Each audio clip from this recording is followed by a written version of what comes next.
Bien. Hola, muy buenas tardes. Estaremos empezando en 2 minutos mientras más personas se conectan.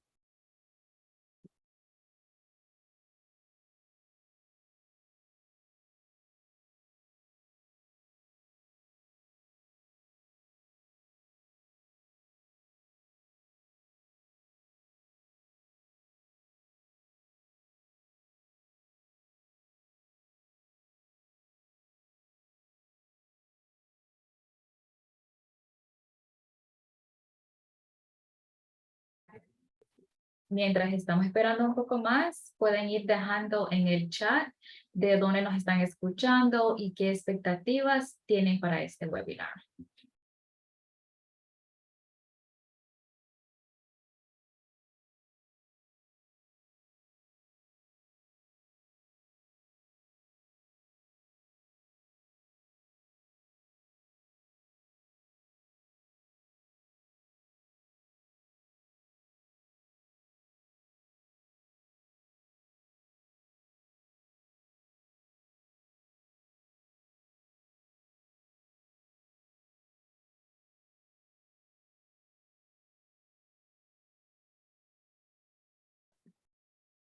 Hola, muy buenas tardes a todos los participantes hoy.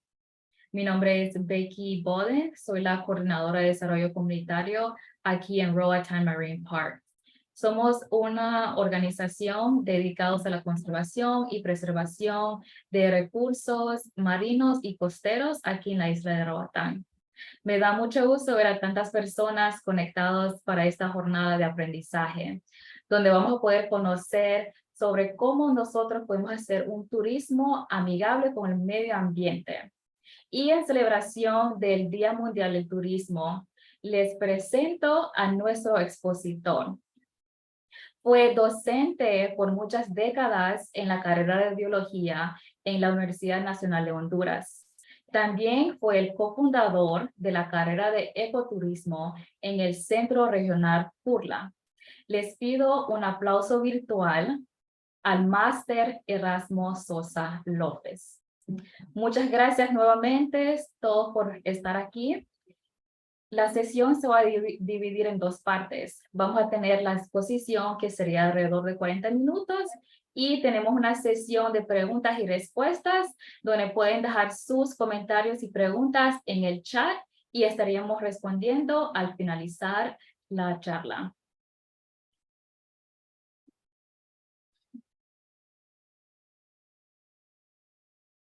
Ya. Muy buenas tardes, amable concurrencia. Es para mí un honor poder dirigirme en este día tan especial para precisamente todos los que estamos involucrados de una u otra forma en el sector turismo. El Día Mundial del Turismo es un buen momento para recordarnos que el turismo se mantiene gracias a una materia prima que se llama patrimonio natural y patrimonio cultural. Si esa materia prima no se encuentra en la cantidad y la calidad que requieren los visitantes, llamémosles turistas o ecoturistas, definitivamente nuestro país no va a poder competir con otros destinos que han entendido muy bien estos conceptos, desde sus autoridades hasta la persona que se encarga de limpiar una playa o se encarga de atrapar los mariscos que van a ser servidos en uno de nuestros restaurantes, etcétera. Así que quiero hacer hincapié en eso, en la conservación de la biodiversidad, en sus cualidades y cantidades que son realmente aspectos requeribles para hablar de sostenibilidad. Luego tenemos que hemos seleccionado áreas particulares que son áreas protegidas y está el resto del país. Lastimosamente, muchas de estas áreas protegidas, las comunidades aledañas y los visitantes a ellas no siguen las indicaciones o la conducta que se debe de tener.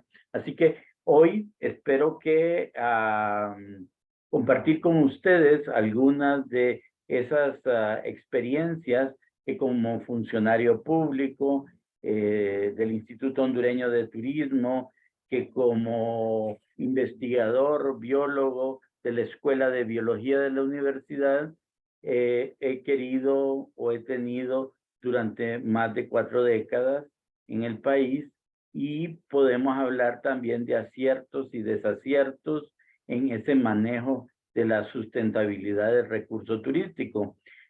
Voy a comenzar con algunos ejemplos externos a Honduras para que podamos entender también un poco de la historia de cómo el turismo sostenible en aciertos y desaciertos se ha venido dando en nuestro planeta.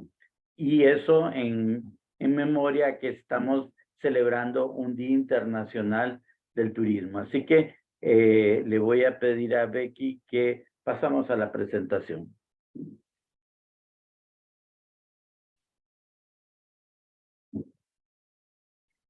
Bien, ¿qué es esto del desarrollo turístico comunitario sostenible en áreas naturales? El tema es bastante amplio. La fotografía que están observando es precisamente los templos de Angkor Wat en lo que es hoy Camboya, y también el país de Birmania, conocido hoy como Myanmar, en el suroeste asiático.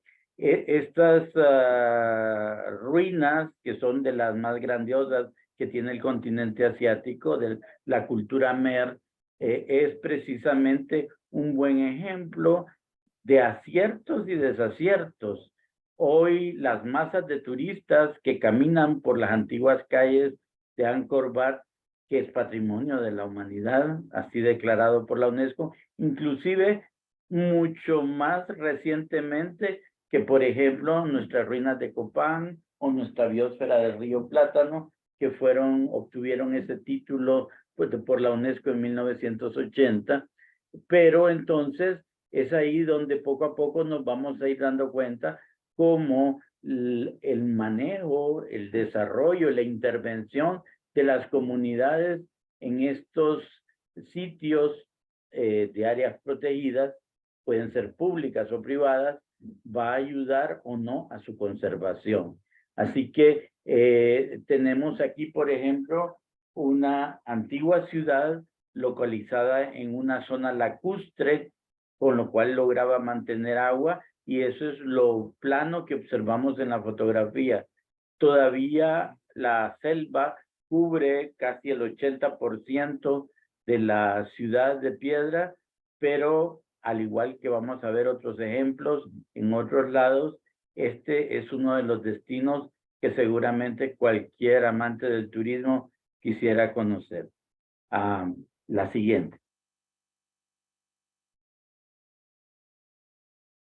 Siguiente.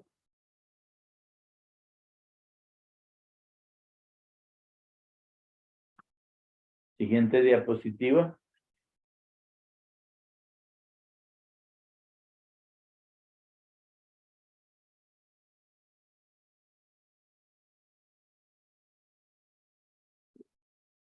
Siguiente diapositiva.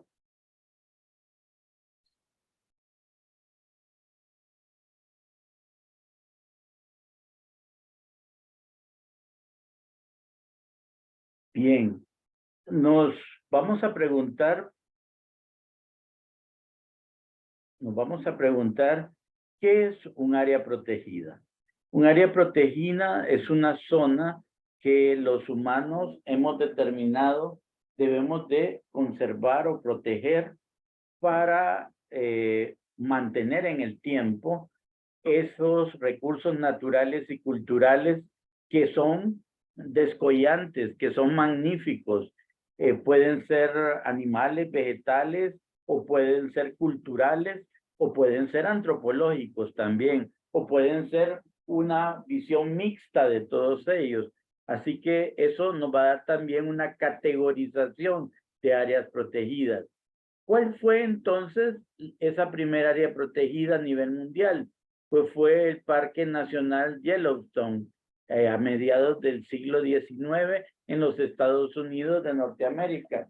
Este parque, que se caracteriza por estar situado sobre una caldera volcánica que, por cierto, le toca explotar muy cercano a nuestro tiempo, nos ha puesto en sobreaviso por la cantidad de géiseres que tiene, pero también ha sido el lugar donde manadas de bisontes pastaban en sus alrededores, y en el siglo XIX esa visión idílica de manadas de bisontes, de lobos, de uapitis, de castores y también de osos negros, provocó que autoridades que visitaron en ese momento el área decidieran pedir al Congreso de los Estados Unidos de esa época que se hiciera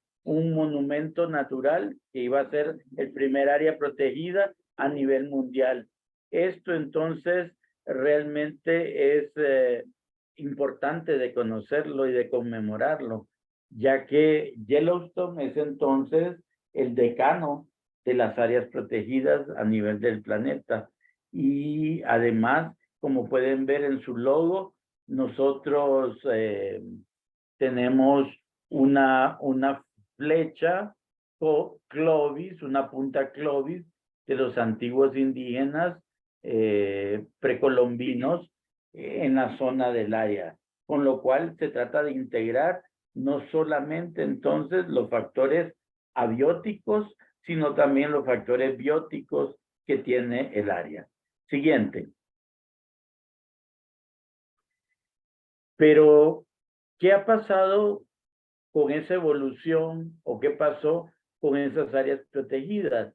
Bueno, pasamos al continente africano, y es precisamente a finales del siglo XIX y principios del XX, hasta muy entrado mediados del siglo XX, que se empieza a organizar una serie de viajes o safaris, que muchos de ellos comenzaron precisamente con las visitas a Egipto por toda esa cultura egipcia. Desde los romanos quedaron hipnotizados con lo egipcio y con Cleopatra, una de las últimas faraonas. Esto hoy hace que precisamente los egipcios estén inaugurando el museo más grande arqueológico del mundo, que es para contener toda la colección de todas las excavaciones de más de 100 años que tienen las excavaciones en esa parte del Sahara y en esa parte del continente africano. Este nuevo museo es extraordinario, ya que, solo para citar uno de sus famosos wow, es que se exhibe toda la totalidad de la colección de artefactos que llegan a más de 3.500 artefactos de la tumba de Tutankamón, que precisamente el año pasado se celebraron los primeros 100 años de su descubrimiento. Entonces, esto aunado, fíjense, a ecosistemas de sabana, ecosistemas lacustres, como el lago Victoria, ecosistemas fluviales. Entonces, todo eso hace que se tenga acompañamiento de comunidades nativas que han estado viviendo por siglos, por no decir milenios, con macrofauna como la que podemos observar en la fotografía: elefantes, cebras, ñúes, rinocerontes, leones, cocodrilos, y un safari fotográfico, es decir, ir a tomar fotografía y fotografiar estos animales icónicos, se convirtió en una de esas primeras aventuras a nivel mundial. Por eso el desarrollo del ecoturismo en África estuvo desde principios del siglo XX. Muchos de esto inicialmente era a cazar a esta fauna, y fotografiarse con el producto de la cacería. Poco a poco se ha dejado la cacería y la cacería se ha convertido estrictamente en una cacería fotográfica porque el público fue entendiendo que vamos a sacarle más provecho a un animal, a una planta que es fotografiada cualquier cantidad de veces, a matarla y fotografiarla una vez. Así que eso, pues vemos cómo ha ido cambiando los conceptos a lo largo del tiempo. La siguiente. Del continente africano pasamos al continente americano, pero más específicamente a Sudamérica, al Amazonas y a las Islas Galápagos. Estos dos lugares, precisamente, me ha tocado hacer trabajo en ambos sitios. De hecho, fui el primer biólogo hondureño en el Amazonas en 1987, que me tocó trabajar en etnoecología con los ticunas y los yaguas, y lo que ustedes están viendo ahí es el típico transporte de una barcaza por el río Negro, uno de los principales afluentes del río Amazonas, que hay que aclararlo. El río Amazonas, en realidad, le llamamos Amazonas solo en nuestros mapas, pero cuando ya estamos en el sitio, nadie les da razón del Amazonas, porque el río se llama río Solimoes. Entonces el río Solimoes es el mismo Amazonas, así que cuando vayan, por favor, no pregunten por el Amazonas, pregunten por el Solimoes, porque Amazonas va a aparecer solo en su mapa cartográfico. Es interesante hacer notar esa variedad de fauna, particularmente la íctica, donde, por ejemplo, un turista que decida comer diferentes peces cada día, fácilmente puede pasar una temporada. Bueno, se han identificado más de 3,000 especies de agua dulce en el Amazonas. Así que podría estar variando su dieta todos los días con una especie diferente de pez. Sin embargo, la más grande, el pez de agua dulce más grande que habita aquí es el arapaima gigante, que tiene hasta 6 metros de longitud y que es cazado por sus carnes y por sus escamas muy duras, con los cuales algunos de estos indígenas hacen no solo adornos, sino también corazas. Podemos ver también acá en la fotografía inferior izquierda los pájaros, famosos pájaros bobos de las Islas Galápagos de patas azules. Les cuento que en nuestras Islas del Cisne es esta la especie que también tenemos, y que pues habrá que irlas a ver muy pronto porque están en máximo peligro de extinción si definitivamente y desgraciadamente se hace una cárcel, una penitenciaría en esa zona. Esas son algunas de las cosas que, aunque tengamos un área protegida, el desconocimiento de nuestras autoridades, de las comunidades, de la población en general, si no nos vemos imbuidos en ese conocimiento y en esa identidad, vamos a dejar fácilmente que desaparezcan, ¿verdad? Porque entonces solo lo miraremos como una noticia más en el diario o en el noticiero de la noche y muy bien, gracias.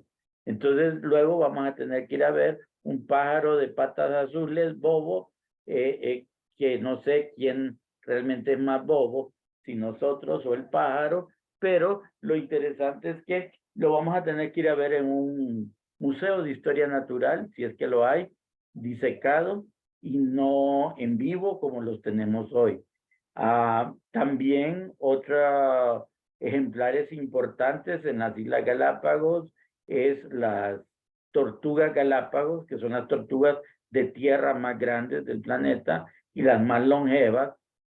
Precisamente hubo un ejemplar, George, que fue llevado por Darwin cuando visitó las islas y eso inspiró precisamente su teoría de la evolución, y luego la llevó a Inglaterra, y muy recientemente George murió, y a la venerable edad de más de 100 años, ¿verdad? Así que entonces, todos estos todos estos tips de no solo la diversidad, sino cómo manejamos esa diversidad y cómo logramos tener esos para el futuro, es parte de esas cosas que debemos de empezar a comprender.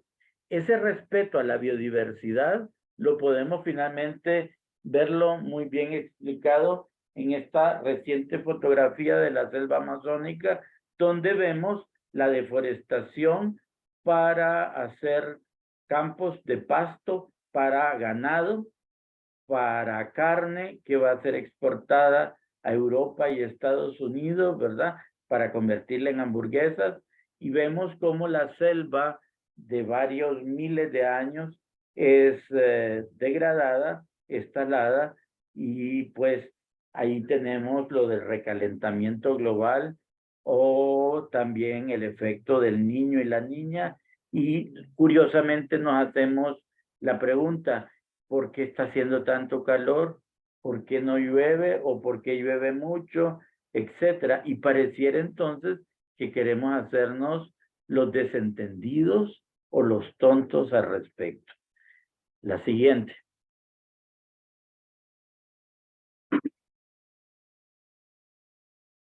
Siguiente.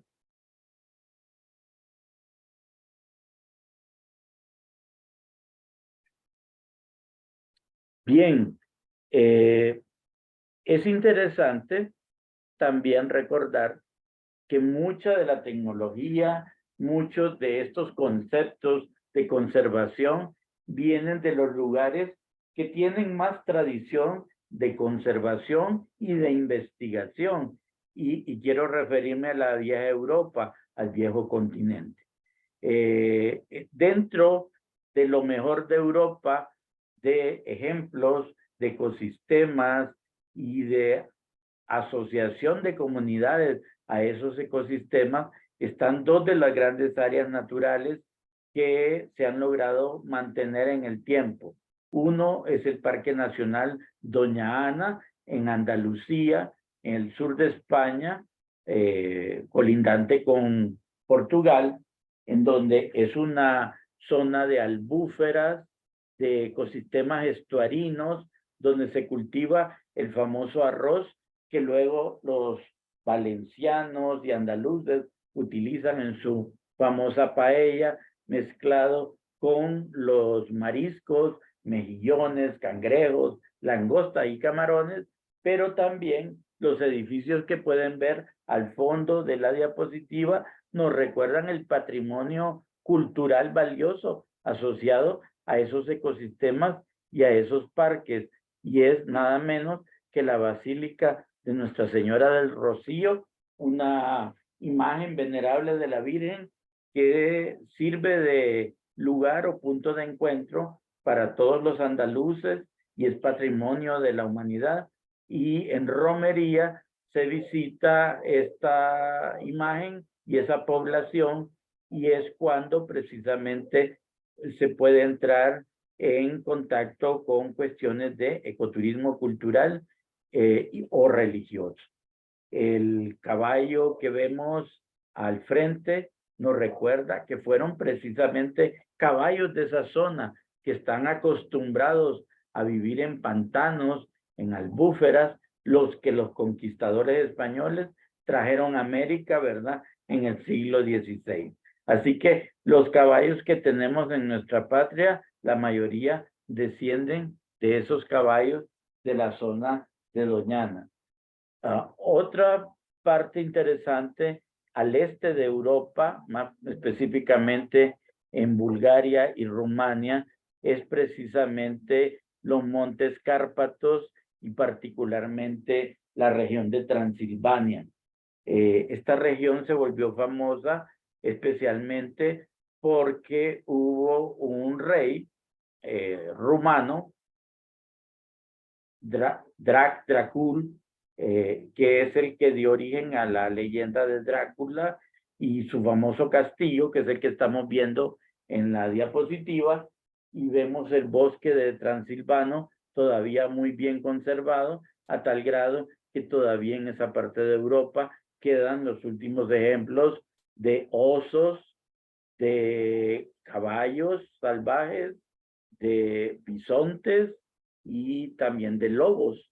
Entonces, Transilvania es un buen ejemplo de cómo esas comunidades han logrado sobrevivir y mantener los recursos aledaños a sus áreas. Siguiente.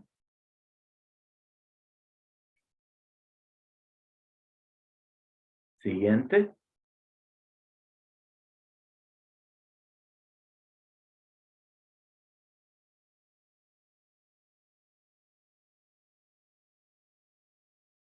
Pero bueno, tenemos que dejar los ejemplos de los otros continentes e irnos acercando más a nuestro país, a nuestro territorio, a nuestra región. Y tenemos que hablar entonces de Centroamérica. En Centroamérica, Guatemala, El Salvador y Costa Rica serían algunos de los ejemplos que no solo por su rica biodiversidad, que junto con Honduras compartimos el 15% de la biodiversidad del planeta, se concentra en el istmo centroamericano. Así que para cada uno de los 7 países que conformamos el istmo, tenemos el deber y el derecho de utilizar esa biodiversidad, pero también de conservarla y de manera sostenible. Y es así como las cresterías de los templos de Tikal, la gran ciudad maya, del clásico maya, ubicada en el Petén guatemalteco, todavía sobresalen sus 77 metros de altura del canopy o de la bóveda arbórea de la selva de Petén, y nos recuerda la cantidad de ciudades mayas todavía por descubrir y que se intercomunicaban en ese momento por los famosos caminos o sacbés, que pues ahora lo conocemos más por la arqueología LIDAR, que es precisamente satelital. Así que hoy sabemos que esa destrucción de recursos por los mayas fue mayor de lo que nosotros creemos, y que eso contribuyó grandemente precisamente a que una civilización de casi 4.000 años, pues no vamos a decir que desapareció, vamos a decir que decayó. Entonces, porque los mayas no desaparecieron, hay un montón de mayas todavía desde Copán a todo Guatemala y a una gran parte de México y El Salvador. Así que los mayas no desaparecieron. Dejaron de hacer pirámides, pero siguen haciendo textiles, y el sincretismo religioso lo vemos precisamente en esta escena de Panchimalco, en donde las indígenas descendientes precisamente de mayas y pipiles sobreviven en procesiones católicas prehispánicas en esta alcaldía de Panchimalco, en El Salvador.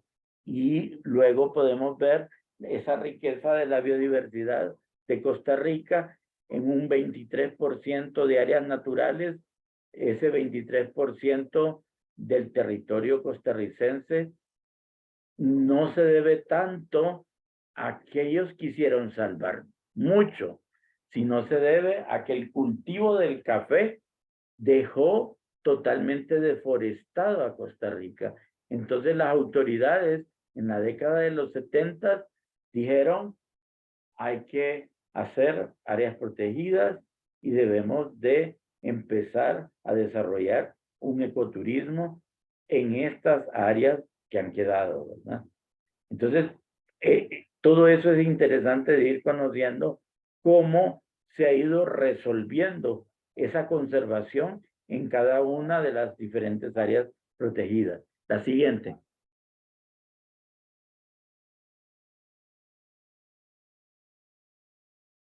Bien, pero llegamos finalmente a nuestro país, Honduras. Yo quise colocar 3 zonas ecosistemáticas. Seguramente hay mucho más. De hecho, el mapa de ecosistemas de Honduras nos habla de 50 ecosistemas terrestres y ya se pueden imaginar cuántos serán los acuáticos. Entonces, pero pues esto no es una clase de ecología, sino que la idea es mostrar esa riqueza ecosistemática y cómo las diferentes comunidades, sean estas étnicas o mestizas, vamos a hacer uso adecuado de esos recursos patrimoniales, turísticos, con que nos ha regalado el Señor. Entonces, tenemos precisamente este desarrollo de Pico Bonito Lodge, al lado o cercano al núcleo de lo que es el Parque Nacional Pico Bonito en La Ceiba, Atlántida. Este ecosistema es uno de los más interesantes, ya que precisamente en América, muy pocos lugares de la costa atlántica se tienen montañas tan altas enfrente del mar. Y precisamente esa estampa de tener una montaña de más de 2000 metros de altitud frente a la zona costera es única, ¿verdad? Así que eso ya es uno de los wow más importantes, a tal grado que cuando las nubes pasan por el frente, descargan toda esa humedad y luego el efecto de sombra al otro lado provoca que tengamos el ecosistema más seco de Honduras, que es precisamente Olanchito, Valle Central y lo que es Arenal y Coyole Central, ¿verdad? Eso entonces nos vuelve con esa riqueza biosistemática donde, por ejemplo, Pico Bonito Lodge se convirtió en la primera lodge autorizado para precisamente que se generaran algunas respuestas y también oportunidades de aciertos y desaciertos en un área núcleo, en un bosque tropical húmedo de nuestro país. Con el tiempo, podemos decir que los aciertos han sido mucho más que los desaciertos que en todo proyecto piloto y de este tipo han habido. La siguiente.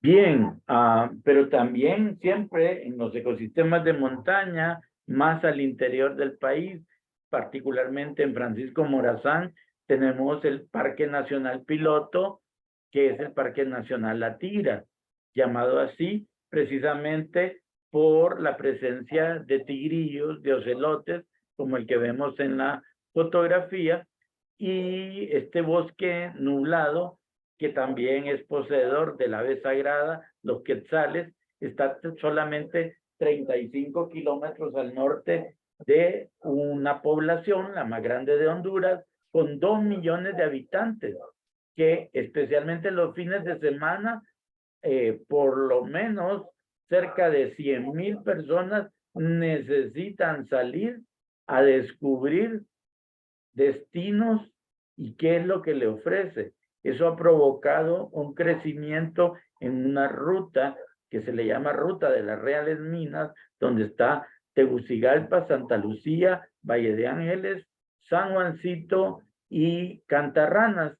Y esto precisamente ha provocado la formación de pueblos, llamémosle mágicos, de poblaciones coloniales en zonas mineras. Así que la minería desde el siglo XVI hasta el siglo XX puede ser estudiada en todas las ruinas, vestigios y zonas bien conservadas que se conservan en la zona de esa ruta. También hay de las mejores llamémosle infraestructura para atención a un gran público turístico. Sin embargo, tener a una población que llegue en el momento pico a 2 millones de habitantes también es un peligro para estos ecosistemas, ya que, por ejemplo, ciudades como Tegucigalpa requieren grandes cantidades de agua, requieren de superficie para seguir creciendo, y todo eso pone en serio peligro y debate a los recursos naturales que están a su alrededor. La siguiente. Bien, tenemos, les traje un ejemplo en el cual yo he estado trabajando 34 años y he sido su director. Es el Centro de Interpretación Ambiental Felipe II. Felipe II comienza en 1989 como un proyecto de reforestación y restauración ambiental, que son algunas de las cosas que se requiere en cualquier área protegida, sea privada o pública, para precisamente lograr conservar sus recursos o restituirlos. Pues Felipe II es un área de 4 manzanas completamente deforestadas que a lo largo de estos 34 años hemos logrado investigar, pero también hemos logrado poder tener o que sirvan como un lugar no solo de capacitaciones, sino de investigación y también de educación ambiental, particularmente educación ambiental universitaria en materia ambiental y en materia turística. La siguiente. Ahí tienen ustedes por los que no me conocían y no me miraron al principio, es un retrato de uno de los artistas y un exalumno de ambiental que hizo de mí. Pero ahí estoy yo explicando como guía intérprete ambiental precisamente en la entrada al Jardín Botánico de Felipe II, que hemos inventariado e identificado 556 especies de plantas vasculares y 65 especies de hongos. La siguiente. ¿Cuál es el objetivo general de esta restauración? Es restaurar un área degradada para demostrar que sí se puede, pero tampoco es de la noche a la mañana y requiere recursos definitivamente, pero que cuando son bien utilizados y con transparencia, entonces se pueden hacer las cosas. La siguiente. Tienen ustedes ahí una vista de dron dentro del lado amarillo, del límite amarillo, eso es Felipe II. Pueden observar ustedes precisamente que está completamente arborizado, reforestado, cuando tenemos del lado izquierdo cómo la población pues va avanzando, y también tenemos el hecho de que pueden ver áreas utilizadas afuera para agricultura y que son también deforestadas por leña y por incendios forestales. Así que nuestro continuo coco todos los años en la estación seca son los incendios forestales, y tratando de conservar la biodiversidad de Felipe II. Siguiente. Bien, ahí tienen ustedes el antes y el después, tomada desde el mismo ángulo de la entrada a la propiedad. Ustedes pueden ver una foto tomada el 25 de febrero de 1989 y una tomada este año. Y pueden ver que es desde el mismo ángulo y qué es lo que ha pasado ahora ahí. Por eso nos encanta enseñar las fotos de antes y después, para que pues lleguemos a entender que si queremos, lo podemos hacer. La siguiente. Ahí tienen ustedes en la estación seca, presenta otra vista, y tenemos a un grupo de estudiantes universitarios que nos visitan. Y tenemos una de las arcadas o monumentos que se encuentran dentro del área. La siguiente. También, dentro de los principales logros del proyecto, pues es sentirnos orgullosos cuando después de muchos años de convertir un basurero, un despojo ambiental, sabemos que es un hábitat para una diversidad de organismos y también estamos teniendo lugares donde los científicos hondureños que han ayudado en esa conservación pueden dejar su huella y estamos colocando unas placas conmemorativas.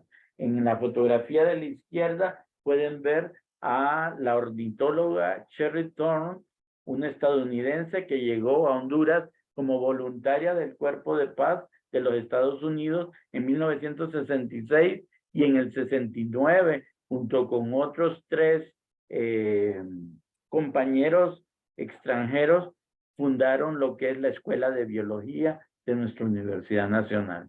Ella ahí entonces estamos conmemorando precisamente a ella, que es una de las personas que inició el estudio de la ornitología del país.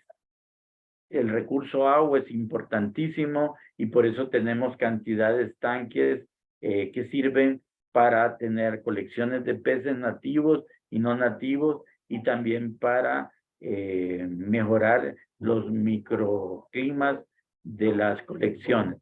La siguiente. Pueden observar los senderos de piedra precisamente para poder soportar el tráfico. Tenemos como un mínimo grupo de 30 personas y un máximo de 30 en solamente viernes, sábado y domingo. El resto de la semana queda para que los recursos puedan otra vez pues adaptarse a las condiciones normales. Pueden observar ahí ustedes las plantaciones más recientes e inclusive un guanacaste que es hijo del famoso Guanacaste que le da el nombre a la avenida en Tegucigalpa, que desgraciadamente algunos alcaldes de Tegucigalpa han querido eliminarlos, pero entonces cuidando eso ya tenemos 7 hijos de ese árbol por si acaso, ¿verdad? Entonces, pueden observar ustedes en la fotografía de la derecha inferior una fotografía total de lo que es Felipe II en una ladera hoy y pueden ver al fondo en la cordillera una zona completamente deforestada, pues así estaba esa zona de Felipe II hace 34 años. La siguiente. Eso es parte de la fauna que hallamos hoy en Felipe II. Seguramente Luis me pegará un coscorrón si no me refiero a ese escarabajo fabuloso, gigantesco y metálico. Estamos ahorita por empezar la colección para investigación de la fauna entomológica de Felipe II. Imagínense, en 34 años todavía hay cosas por investigar. Eso les dice a ustedes por qué es tan importante la investigación, por qué es tan importante compartir estas cosas con ustedes, porque la verdad es que un incendio nos puede destruir todo esto en media hora. La siguiente.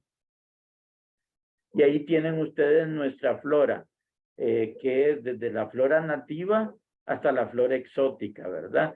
Y también tienen ustedes lo que serían en la parte derecha, no es un arrecife, es un hongo que crece, es una de las 65 especies de hongos. Esta es una especie comestible que crece en Felipe II. La siguiente.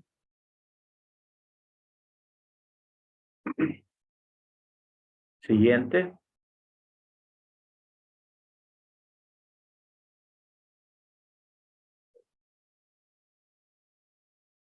Siguiente.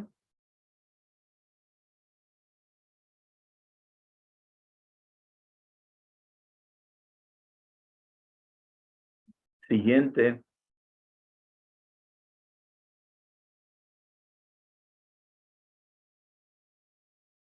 Bien, pueden observar ustedes algo de lo que se requiere en las instalaciones de un área protegida.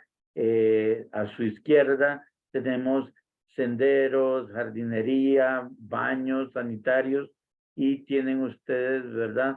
El premio al cual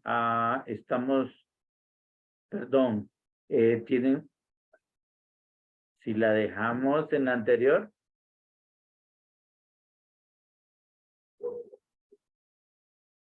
Bien, en este momento Felipe II ha sido seleccionado de un grupo de 64 participantes en 3 categorías a ser nominado, ser parte de los 5 nominados a obtener el premio ambiental GEMAS. Eso va a ser el 19 de octubre, así que espero que todos crucen los dedos y si no, pues quedamos dentro de los 5. La siguiente. Bueno, ejemplos de proyectos costeros en los que hemos trabajado. En el 2007 me tocó hacer para las 3 grandes islas que conforman el archipiélago de las Islas de la Bahía, una serie de senderos interpretativos en Roatán, en la parte de lo que es Picacho Hill y hasta Port Royal. Y luego tenemos la siguiente. Tienen ustedes ahí precisamente una de las ventajas que ya tenemos nosotros es que no tenemos que inventar cosas como en Disneyland, sino que ya la historia hace que tengamos islas donde han estado famosos piratas como Morgan y Drake. Así que nuestras cosas no son inventadas, tienen un basamento histórico. Luego, pues, tenemos efectos como el efecto de los árboles, de los Pinus caribea en Picacho Hill, donde ese viento hace que hayan bonsáis naturales. La siguiente. En los senderos acuáticos, precisamente del Parque Marino de Roatán, desde esa época se vienen haciendo denodados esfuerzos con la población local para que se vayan integrando. Ahí vemos precisamente los grupos de escuelas en lo que es el Jardín Botánico Carambola. La siguiente.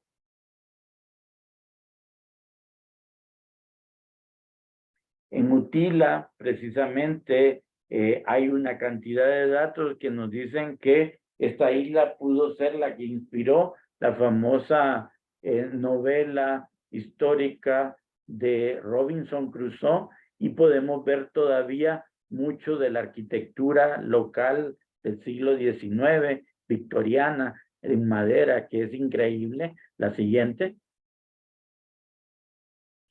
Y en el lado opuesto, en el Golfo de Fonseca, desgraciadamente, gracias a las marejadas, gracias al recalentamiento global, gracias al no estar conscientes del valor de estos recursos, tenemos una serie de diapositivas que nos muestran un poco el lado feo de Cedeño. Sin embargo, hay un lado bonito también, y que los invitaría en otro momento a ayudarles a descubrir. La siguiente. Bien, yo les invitaría a todos a que en este día que conmemoramos el Año y Día Internacional de Turismo, todos aspiremos con los proyectos o con lo que estemos involucrados a recibir el premio de turismo Copán, que es la máxima presea que otorga nuestro país a través de la Secretaría de Turismo de Honduras. Esta presea pues fue diseñada por su servidor y está compuesta de una parte en bronce que es hecha por uno de nuestros, el principal broncista hondureño que radica en Nueva York, Arnaldo Ugarte, y él precisamente funde esta parte en la misma compañía que se hacen las estatuillas de los Óscares. La parte donde se coloca es una pieza de mármol extraída del Valle de Sulo. Así que quisimos con esto realmente que fuera una pieza extraordinaria a la cual todos los que trabajamos en conservación del patrimonio turístico de nuestro país puedan ser acreedores y poseedores de esta presea. En la vista pequeña vemos a nuestro actual viceministro de Recursos Naturales, don Jorge Salaverry, recibiendo la presea antes de ser viceministro, porque él es también un tour operador en La Ceiba y La Mosquitia, precisamente. Así que con esto quiero decirles gracias. Espero si hay preguntas, que seguramente espero que las haya, poder contestar.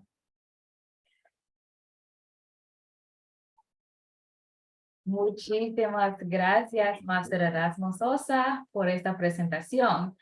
Podemos concluir que el turismo es una herramienta poderosa para el desarrollo económico que genera bienestar en las comunidades locales, siempre y cuando sea de una manera sostenible e equitativa. Le agradezco por su participación y ahorita vamos a tener la sesión de preguntas y respuestas. Ahorita reviso las preguntas en el chat si todavía tienen la oportunidad de enviar sus preguntas. La primera pregunta dice, ¿cómo podemos manejar la capacidad de carga turística en áreas protegidas? Bien, la capacidad de carga es algo que es la capacidad que tienen estas áreas para poder soportar, llamémosle en este caso, humanos visitándola, pero también la capacidad para sostener a esos humanos que son parte de las comunidades aledañas y también los organismos que viven en ellas. Así que entonces no es tan fácil determinar cuál es ese dato, porque ese dato va a tener que ser diagnosticado de acuerdo al área, al estado del área y a quienes son los que ocupan los recursos de esa área. Así que eso va a depender. Por eso yo mencioné en el área que yo he manejado por 34 años, hemos determinado que se puede manejar 30 personas mínimo y máximo 60 durante 3 días de la semana.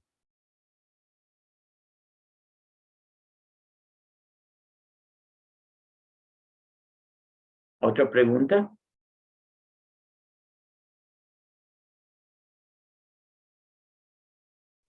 Sí, tenemos más preguntas y también tenemos felicitaciones de estudiantes de la carrera de turismo. Una pregunta que hacen es que conocemos los múltiples beneficios que genera el turismo ecológico, pero ¿cuáles pueden ser algunos de sus mayores desventajas? Bueno, una desventaja es el hecho de que los usuarios de lo que es el producto ecológico crean que, por ejemplo, el ecoturismo es barato porque es en la naturaleza y entonces todo está como siendo regalado o es un obsequio de Dios. Y la verdad no es así. El desarrollar el ecoturismo o ecoturismo ecológico de manera sostenible es caro. Así que, y hay que ganárselo también. Así que imagínense cuando un grupo de 200 salvadoreños que en su país no hay Caribe y no tienen arrecife coralino, pero tienen mayor capacidad adquisitiva porque sus parientes que viven en Estados Unidos vienen y los llevan a las islas de la bahía. Entonces, en cualquiera de las playitas donde el arrecife está a casi 50 metros enfrente, va a recibir el impacto de 200 personas que ni siquiera han visto un video sobre lo que debemos o no debemos de hacer en una visita a un área tan especial como son las Islas de la Bahía. Entonces, y que estamos hablando que es un arrecife patrimonio no solo nacional, sino patrimonio regional, porque somos parte del arrecife maya.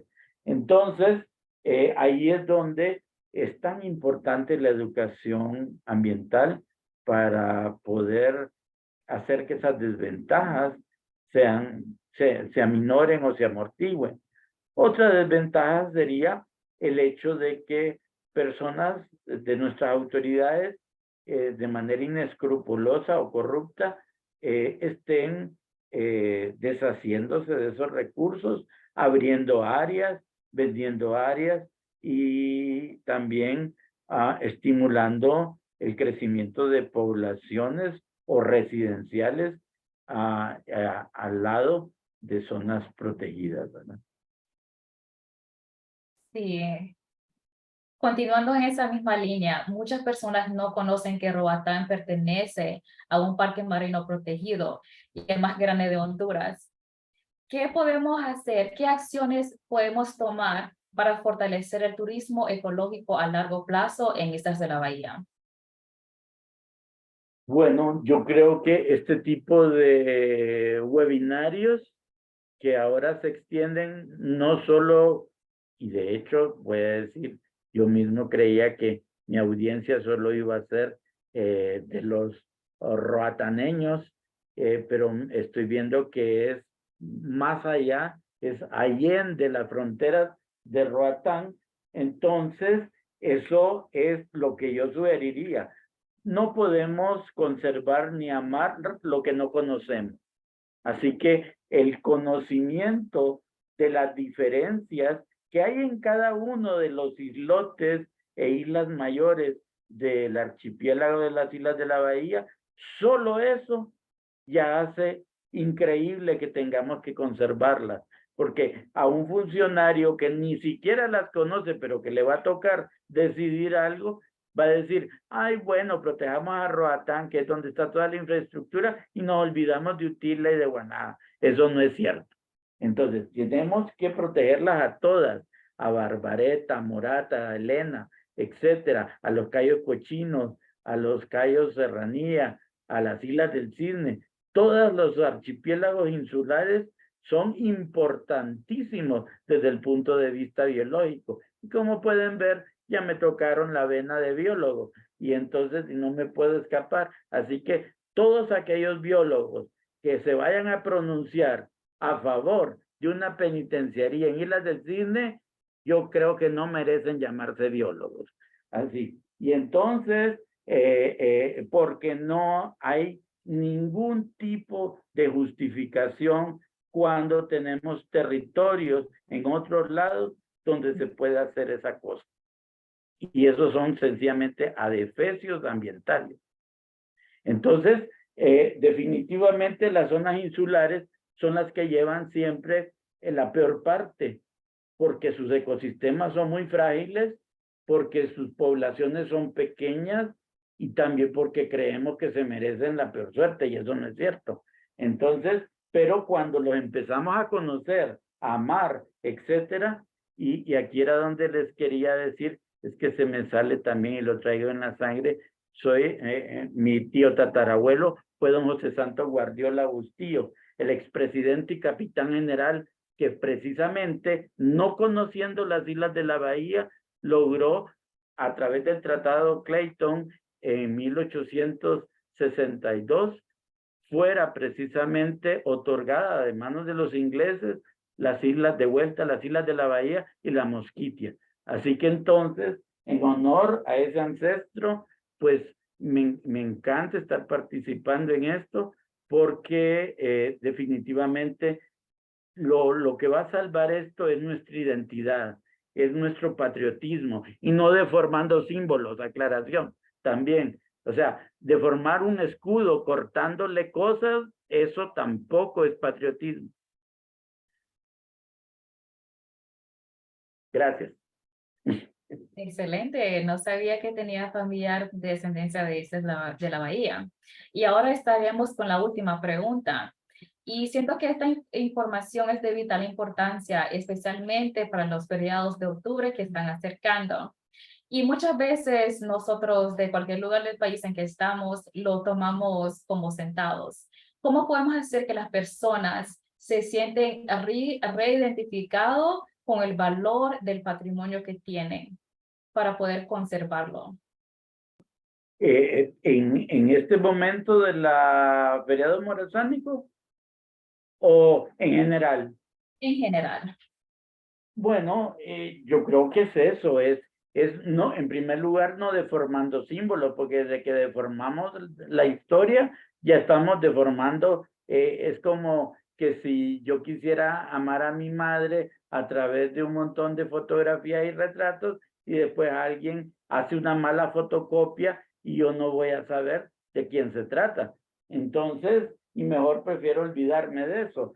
Entonces, realmente la identidad requiere imágenes, requiere olores, requiere sabores que no se van a dar más que en esa tierra. Así que, por ejemplo, yo sugeriría, si queremos tener un turismo todavía más agresivo en el sentido de diversificar nuestro producto, es las famosas aromaterapias, colorterapia, texturoterapia, de todos esos recursos que tienen, por ejemplo, las islas, que son completamente diferentes de lo que es el resto del país.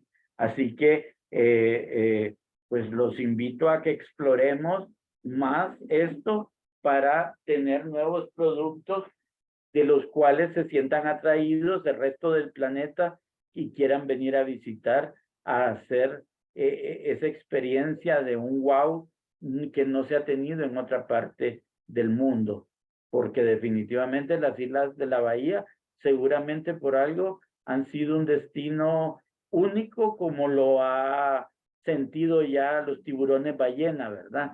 Cuando han decidido quedarse entre Utila y Roatán todo el año y que en otros lados no se detienen, así que seguramente algo han visto muy lindo en Utila y en Roatán. Así es. Bueno, esa fue la última pregunta, Máster Erasmo. Le agradezco nuevamente por su participación, por la información que pudo compartir con nosotros, con todos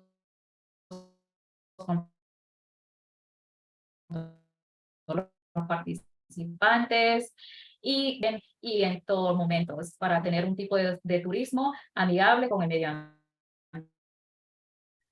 Muchas ambiente. gracias.